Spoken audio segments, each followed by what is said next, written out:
Alright, Shalom.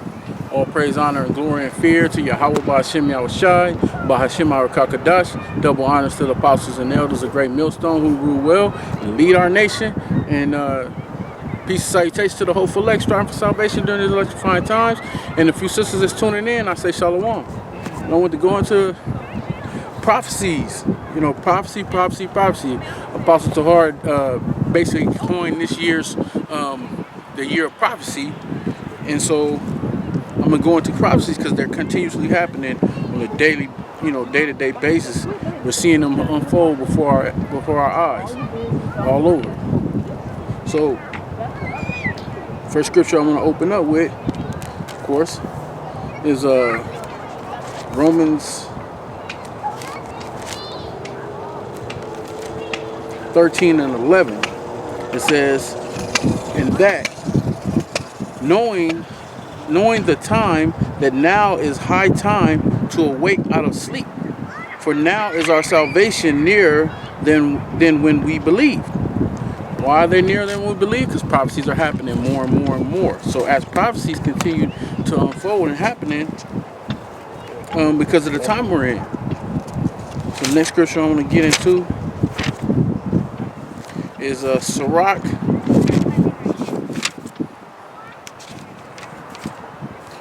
39 and 1. It says, "But he that giveth his mind to the law of the Most High, and is occupied in the meditation thereof, will seek out the wisdom of all the ancient, and be occupied in prophecies." Because this is what it's all about, man. More and more, as prophecies happen more and more, like Romans 13:11 said, our salvation is here more than we believe. Why? Because as more as these prophecies continue to happen more and more, then that's more and more closer to we are getting out of here and getting out of this slave kingdom, which is Esau's rulership, and into our own kingdom of heaven, which is for the Hebrew Israelites, which is Yahushai's kingdom. So with that being said, let me get another quick precept.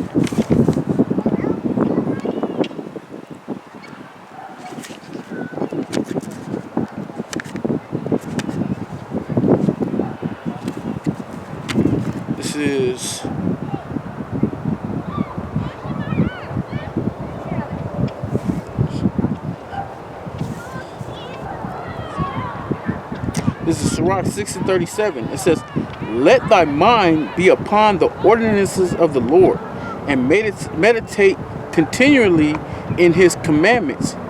He shall establish thine heart, and give thee wisdom at thine own desire." So these are the ordinances of the Most High that we should be occupied in, is the prophecies that are set forth in the scriptures to happen on our watch, on this time. See, people were in the churches, they say, "Oh yeah, we've been living in the last days, ever since I was a kid, and I'm an old man now." That's what they say, right? But the thing about it was the ordinances weren't set. The Most High have an order of how he has things going to play out, from sequence to sequence, from prophecy to prophecy.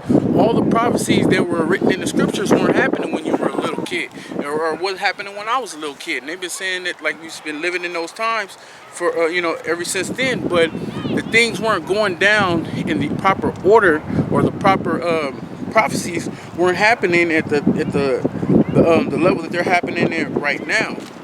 So as we see them happening right now, all that was written in the scriptures is coming before your face, and you see it happening, then you know that this is the last of the last days.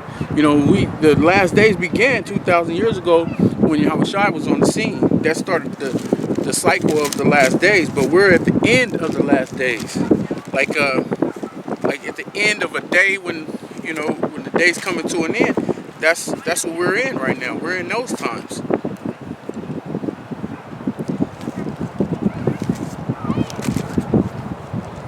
Alright, so this is Habakkuk 2, and I'm going to start at verse 1. "I will stand upon my watch, and set me upon the tower, and will watch to see what we shall say unto me." Salakia. "I will stand upon my watch," and let me go into that. So right now, I'm standing upon my watch right now. as I'm currently here at camp. Standing upon your watch is a man that's a man of the Lord doing the work of the Most High, because this is our job. Our job is what? Is to go out and teach, go out and prophesy, go out and do the work of the Most High, like the scriptures say. Matter of fact, I'm gonna get that. I'm gonna hold this and get that, because that was a commandment for all the men that the Most High has set forth to come into this truth. You didn't just come in this truth to learn this truth. You came in this truth to be built up to a certain level, and then once you reach that level, then you guys to go out and do the work of the Most High. This is Matthew's 22:9. It says, "Go ye therefore into the highways, and as many as ye shall find, be it to the marriage." Be it to what marriage? The marriage that's being set before, which is a future prophecy as well. The marriage between the Lamb, the groom, and his wife, which is Israel. Israel is that comely, beautiful, the elect of Israel. I'm talking about the elect. The elect of the nation of Israel is the woman that's going to be met in the sky. That marriage is going to take place up in the heavens when Yahweh Shai comes with his holy angels. They're going to meet him, and as a bride adorned for her husband, for the groom, which is Yahweh Shai. So that marriage that's the marriage, and the elect, the hopeful elect, is the one that's being bid, meaning called to come and to join in, to partake in the marriage. The marriage is the salvation. The marriage is you being delivered out of the destruction that's coming. That's what that is. So therefore, what we have to do is continuously push so the elect can be sealed. Therefore, we can get up out of here so that marriage can actually take place. Because once the elect is sealed, completely sealed, the complete number of the elect, which is 1/3 of the nation of Israel and 144,000, once they are all sealed and that's already done, then that's when the marriage takes place. So back in Habakkuk 2, and start back at 1 at the top. "I will stand upon my watch and set me upon the tower." The tower represents the tower is, you got a couple, because the tower is the nation of Israel. Matter of fact, we hold this. Salakia. And I believe it's in Micah.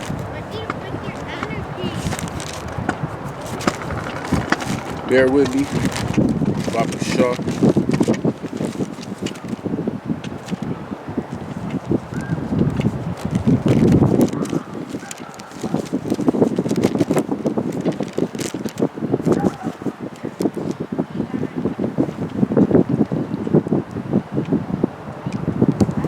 Alright, so the tower is actually the nation of Israel, but the elect of the nation of Israel. So I'm going to read this right quick. This is Micah 4 and 8. It says, "And thou, O tower of the flock, the stronghold of the daughter of Zion, unto thee shall it come, even the first dominion, the kingdom shall come to the daughter of Zion." So the tower is the elect, right?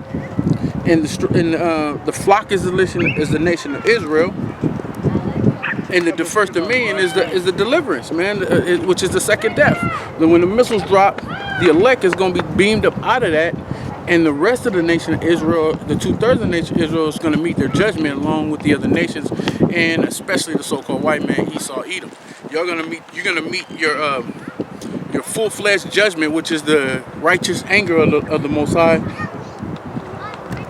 So once that happens, then the elect will be delivered up out of here. So going back over to Habakkuk, this is who we stand on our watch for. It says, "I will stand," back in Habakkuk 2, "I will stand upon my watch," which is the hopeful elect doing the work, "and set me upon the tower, and will watch to see what he shall say unto me. Now the tower, like I just went into, is the elect of Israel. So the hopeful elect that's sealed, or the men that's been in this truth, is the standing upon their watch, so that they can bring in the rest of the hopeful elect, and so the elect can be sealed. And then also a tower, what does a tower do? If a man is sitting up in the tower, he's watching. He's watching to see for the enemy or whatever or whatnot. You had men in the ancient biblical times. You had men that were called watchmen. They sat up on the towers and they watched for the enemies to see who's coming. Whether they had to look and see who's coming across the sea or who's coming across land to come into, to invade them. So they were the ones who blew the trumpet. It says, "And what shall I answer when I am reproved? And the Lord answered me and said, Write the vision and make it plain upon tables, that he may run that readeth it. For the vision is yet for an appointed time, but at the end it shall speak and not lie. Though it tarry, wait for it, because it will surely come. It will not tarry." And that's talking about the prophecies. The prophecies was not tarrying. It's not going to tarry, and it hasn't been tarrying, and it's actually been speaking loud. It's been jumping off the pages. It's been happening right before our eyes. Prophecies and prophecies more. Let's take, for instance, this whole coronavirus thing. That all that is just a setup. It's Esau throwing a smoke screen play, right? He's calling a smoke screen play. Like he wants to make you think this is what this is about, but it's a trick play. It's all set up for he can implement that chip, and at the same time population control, because he wants that population control. And during that population control, the ones who he don't kill off, he wants to be chipped, branded. He wants to basically claim his slaves, like the Pharaoh did. So these prophecies are happening more and more and more right before our eyes, man. And people can't even see it. They don't even understand what's going on. The so-called this devil is actually got people, so screwed up that they wear masks every day, and that doesn't even protect them from this so-called virus. And we don't even know, we don't even know the full effect of this virus. This virus might just be something that's no worse than the actual flu itself, because the flu has killed on a yearly basis 600,000 plus people, and the coronavirus haven't even came close to, from my knowledge, because you can never believe, what Esau puts out there. The scriptures tell you that never trust thine enemy. We don't know what the true numbers are, but we do know that there's doctors that's coming out, and they're actually telling on Esau, man, which is part of the scriptures. I'm gonna go into that. That's a future prophecy as well. That they're telling them that they're being advised to, if a person ain't came in with a gun wound or a stab or some harsh trauma, get hit by a car or something like that, something like on that magnitude, then say that it was the coronavirus that they died from. They're inflating the numbers, which means they're lying to the people, saying how many people are actually dying from this. They ain't really dying from this.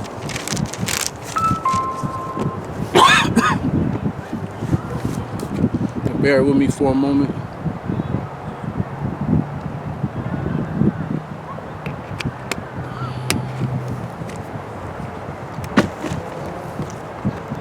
So this is Psalms.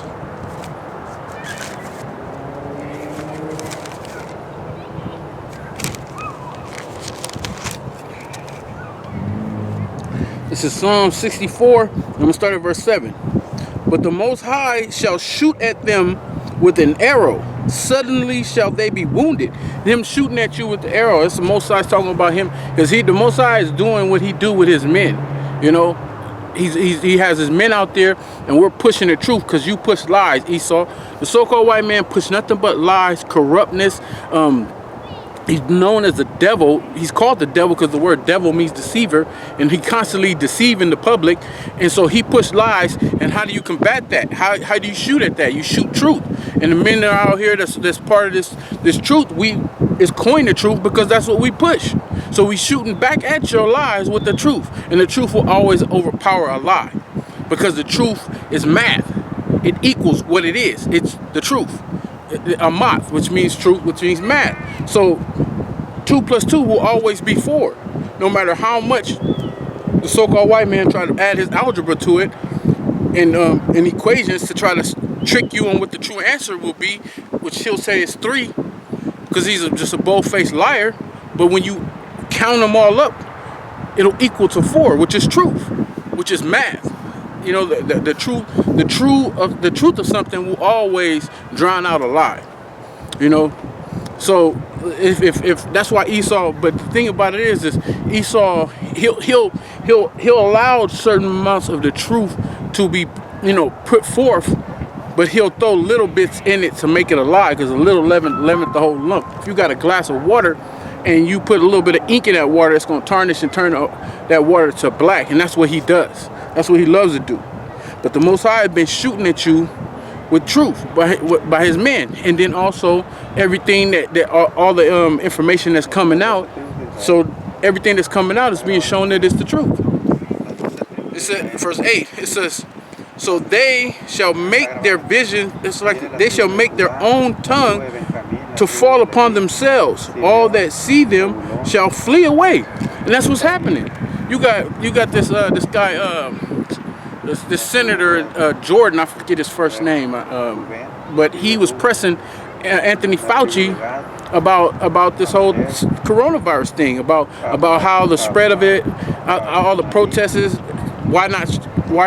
do they think that they need to shut down the protests because it's spreading the virus, and because they just shut down churches and other social gatherings. But he backed them into a corner. And then you jakes out there, you don't even understand what you just, all you see is that, oh, if he's a Trump supporter and that's your angle on it, but you ain't even really picking up on what this guy was drilling him for. And Fauci couldn't say nothing, man. I advise anybody who's watching to go check that video out, man. I think it was aired yesterday, or well, I caught wind of it yesterday. You know, and that's the truth, man. You got these devils. They got their own people that's exposing their lies, exposing everything that they do. Why? Because they're nothing but they push nothing but lies, and that's another prophecy. The scriptures say, a kingdom divided shall fall. When you got certain Edomites going against certain Edomites, this whole kingdom is on its way down. This is proving that this dude is almost up out of here. We almost out of here, because prophecies are coming to pass more and more and more. Quick precept, another quick precept to that. So like this.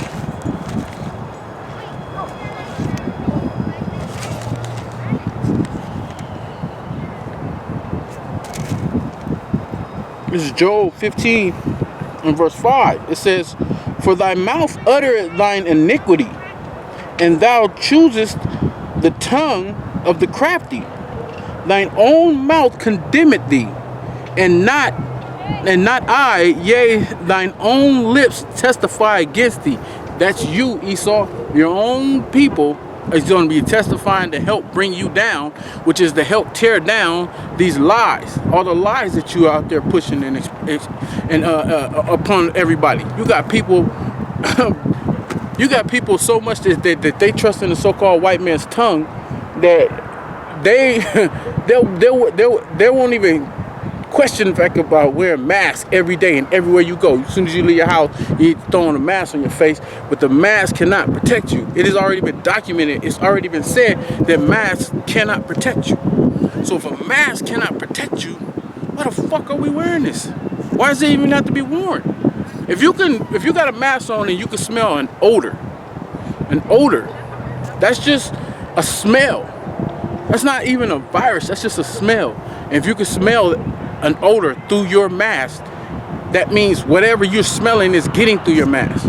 So you're telling me that a smell might not last but what, a short period of time, but a virus, they're saying that the virus can last for hours on the surface of something.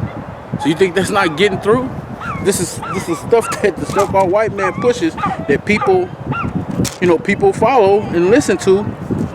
But because you've been dumbed down and you've been put into a condition that you trust in your oppressor, and even the so-called white man, even you other Edomites, you other people of this nation, you trust in this man and everything he says, that you don't question nothing.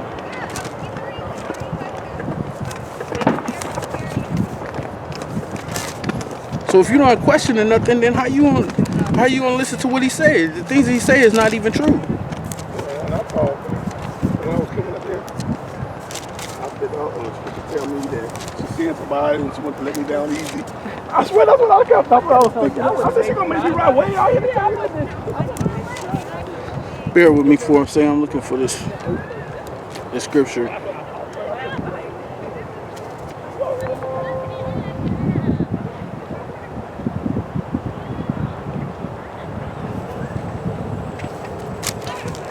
Maybe the Lord will come back to me. But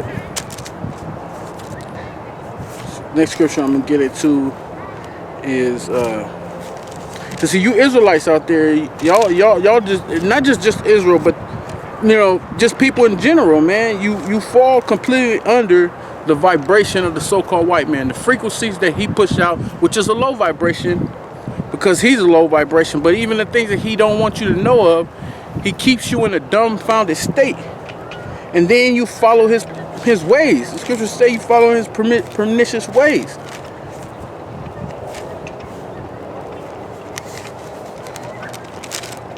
It's 12. I'm looking in the wrong chapter. Salakia. So this is Proverbs 12:26. It says, the righteous is more excellent than his neighbor, but the way of the wicked seduceth them. And that goes with the wicked ways of the so-called white man seduces our people. And not just our people, but people, period. That's why people run around here with these masks on, man. Instead of standing up and saying, I ain't wearing this shit, what you gonna do? He gonna cite every single person?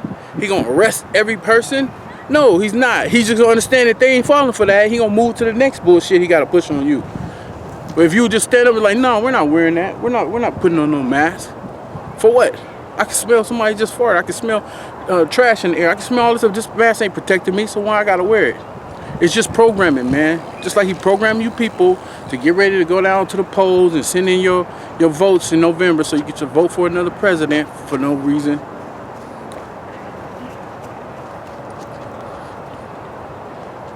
Is that a pit? Is that a full-blood pit? He's a Weimaraner. Weimaraner? Okay.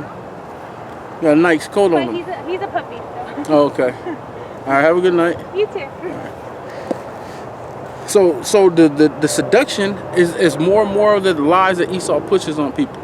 People get these lies brought upon them, and then what? They just act upon it. But there's going to come a time where people are going to have enough of this, man, of this so-called white man. They're going to stand up, and they're not going to listen to this. They're going to turn against their governments.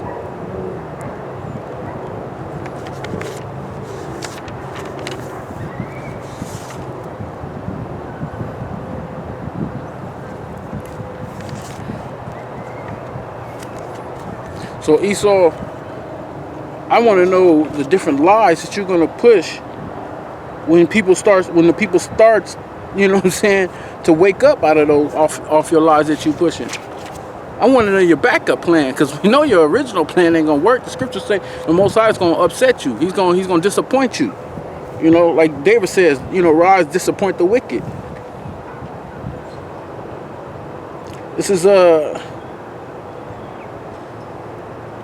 2nd Esdras 16:69. It says, and they that consent unto them shall be had in derision and in reproach and trodden underfoot. For there shall be in every place and in the next city a great insurrection upon those that fear the Lord. They shall be like madmen, sparing none, but still spoiling and destroying those that fear the Lord. For they shall waste and take away their goods and cast them out of their houses.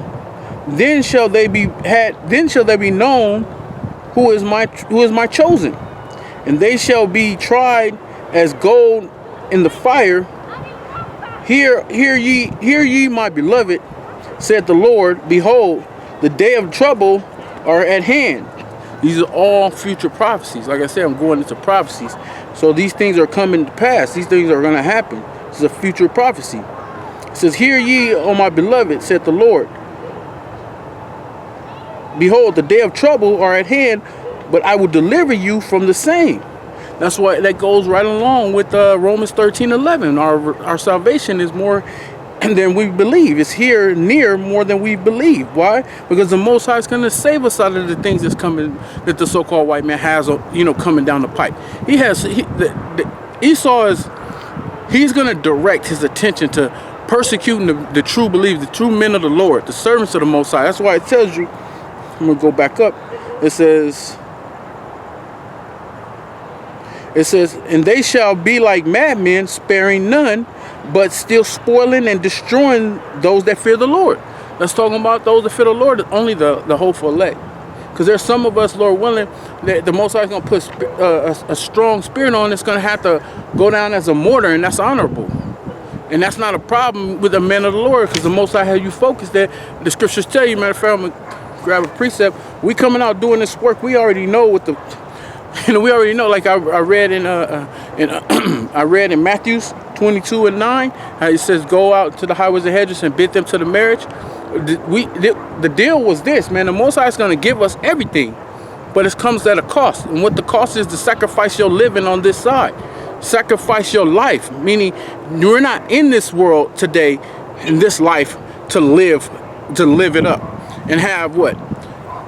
All the goodies and stuff like that. Those who live in that up, you receive your consolation. Like brother's been going hard on Nick Cannon. Nick Cannon, back your ass up, man, and just live your life, man. You're receiving your consolation. You're doing, you're like a oxymoron, or you're like a walking contradiction to your situation.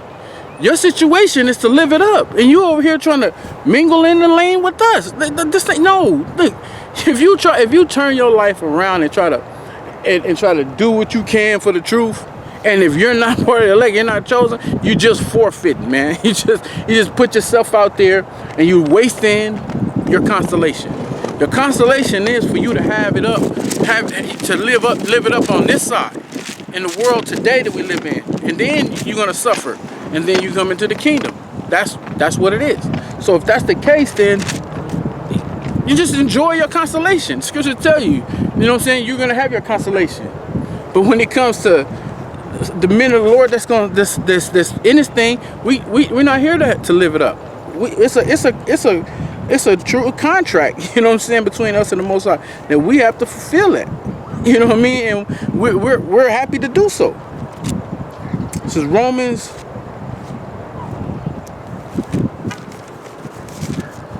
Bear with me. Wind is being an enemy right now, pushed by Satan. But anyway, it's Romans 12:1. It says, I beseech you, therefore, brethren, by the mercies of the Most High, that ye present your bodies a living sacrifice, wholly acceptable unto the Most High, which is your reasonable duty. These are reasonable duties, is to put our lives on the line and do this work. This is a couple more precepts on this same exact matter.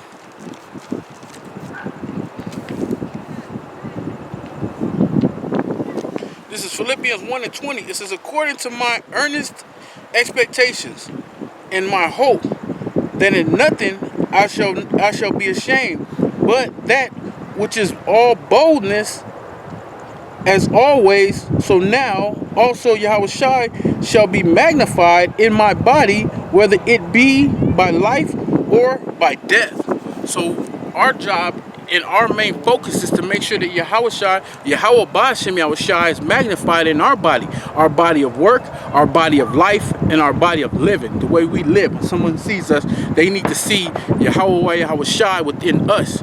That's what we represent, whether it's going to be our life living as you see in front of you, or if we have to die for it as a martyr. The next precept, one more on this particular topic.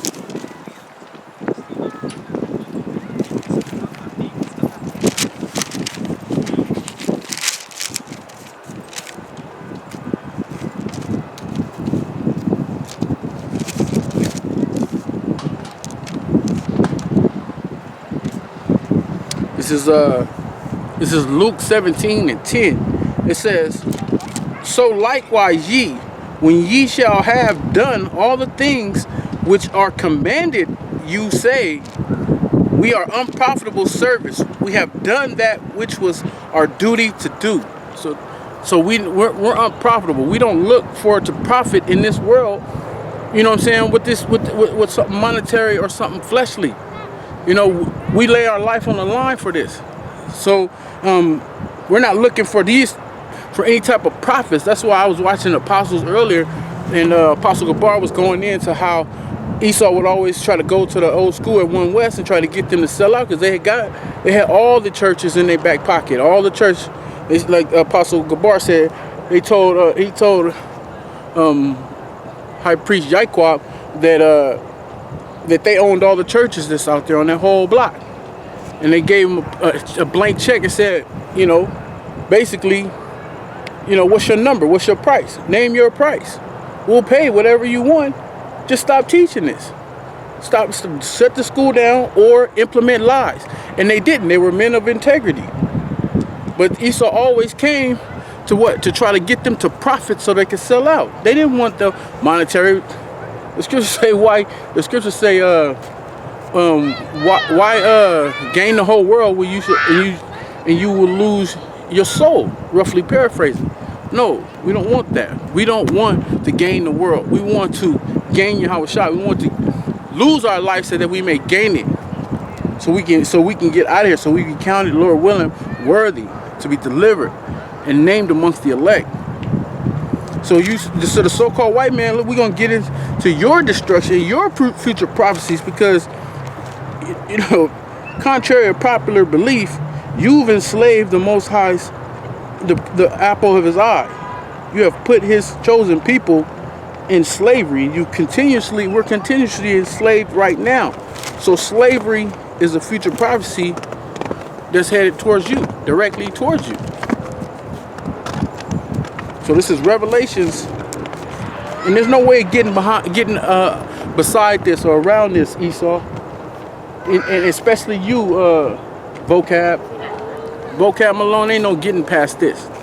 This right here, this. I'm just reading.